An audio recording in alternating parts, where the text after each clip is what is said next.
100% bahagi ng Net25 TV Radio.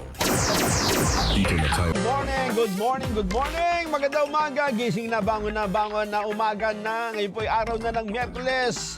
Holiday pala. Sige, tulog ulit. At sa ating balitang probinsya, isang lalaki patay matapos po namang atakihin at malunod sa isang irigasyon sa Bustos, Bulacan. Sa iba pa pong probinsya, isang lalaki po naman ang patay matapos atakihin at nalunod pa sa isang irigasyon sa Bustos, Bulacan. Report yan mula kay Nori Fidel. Nori?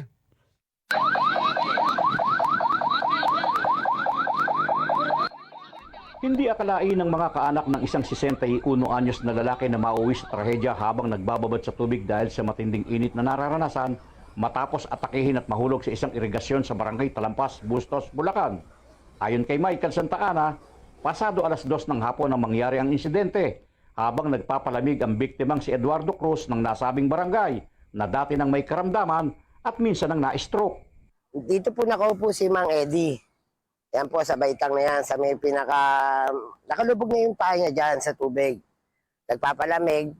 Tapos, bigla na lang may nakakita dito na unti-unti siyang nakabitaw sa lubid.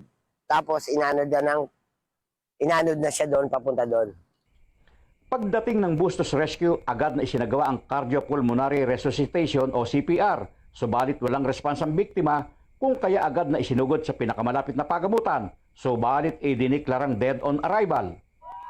Nauna rito, bago mangyari ang insidente, nakasagipan ng isang batang nalulunod ang biktima, kung kaya hindi akalain ng kanyang mga kaanak na siya pala ang malulunod na nauwi sa kanyang pagkasawi. Bago po yung pangyayari na yun, nasagip niya yung bata, tapos yung pagkasagip sa bata, siya naman itong pagkaano na nakakita na siya inaanod ng gano'n. Nori Fidel, para sa 100% balita.